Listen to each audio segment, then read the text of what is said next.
हजरत इब्राहिम अलैहिस्सलाम के पिता आजर बहुत बड़े मूर्ति पूजक थे।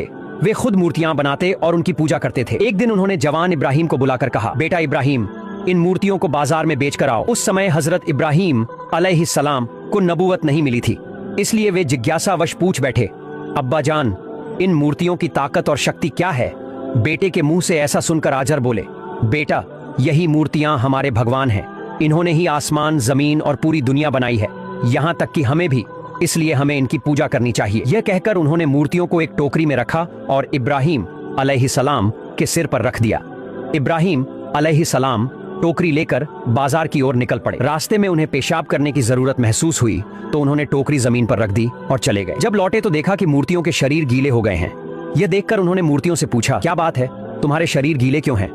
लेकिन मूर्तियां तो बोल ही नहीं सकती थीं, इसलिए कोई जवाब नहीं आया। तभी उन्होंने देखा कि पास में एक कुत्ता खड़ा था और उसके नीचे से पानी टपक रहा था। यह देखकर हजरत इब्राहिम अलैहिस्सलाम समझ गए कि कुत्ते ने मूर्तियों पर पेशाब कर दिया है। गुस्से में वे चिल्लाए, तुम तो भगवान हो, तुमने आसमान, जमीन और इंसानों को बनाया है, तो फिर इस मामूली कुत्ते से अपना बचाव क्यों नहीं कर सके? जब कुत्ता तुम पर पेशाब कर रहा था तब तुम भागे क्यों नहीं, या कुत्ते को भगाया क्यों नहीं?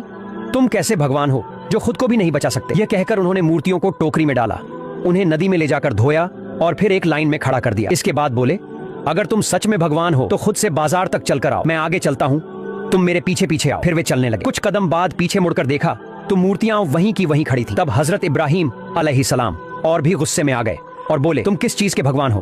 तुमने इतने सुंदर इंसान बनाए हैं, जमीन बनाई है, आसमान बनाया है, तो फिर तुम खुद चल भी नहीं सकते। मैं तुम्हें भगवान कतई नहीं मान सकता। इसके बाद उन्होंने एक रस्सी निकाली और सभी मूर्तियों की कमर में बांध दी।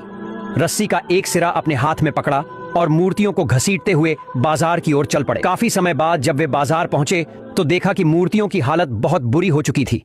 किसी का हाथ टूट गया था, किसी का पैर और किसी का सिर। फिर भी वे उन्हें बेचने के लिए बैठ गए, लेकिन घंटों बैठने के बावजूद एक भी मूर्ति नहीं बिकी, क्योंकि भला टूटी हुई मूर्तियां कौन खरीदता? आखिरकार हजरत इब्राहिम अलैहिस्सलाम उन मूर्तियों को टोकरी में डालकर घर लौट आए। घर पहुंचने पर उनके पिता आजर ने पूछा, क्या बात है, तुमने तो एक भी मूर्ति नहीं बेची? इब्राहिम अलैहिस्सलाम बोले, अब्बा जान, ये मूर्तियां कैसे बिकती? ये तो सब टूटी हुई हैं और टूटी हुई मूर्तियों को कोई नहीं खरीदता। आजर ने हैरानी से पूछा, लेकिन ये मूर्तियां टूटी कैसे? तुम तो अच्छी मूर्तियां लेकर गए थे। इब्राहिम अलैहिस्सलाम ने हंसकर जवाब दिया, अब्बा जान, जब मैं इन्हें बाजार ले जा रहा था तो टोकरी में ही इन मूर्तियों ने आपस में लड़ाई शुरू कर दी। एक मूर्ति कह रही थी, मेरी ताकत ज्यादा है, दूसरी कह रही थी, नहीं, मेरी ताकत ज्यादा है। इस तरह वे अपनी शक्ति और प्रभुत्व को लेकर आपस में लड़ने लगी और इसी लड़ाई में सबके हाथ पैर टूट गए। ये सुनकर आजर गुस्से से बोले, इब्राहिम, क्या तुम मुझे बेवकूफ समझते हो? ये मूर्तियां आपस में कैसे लड़ सकती हैं? इनके पास कोई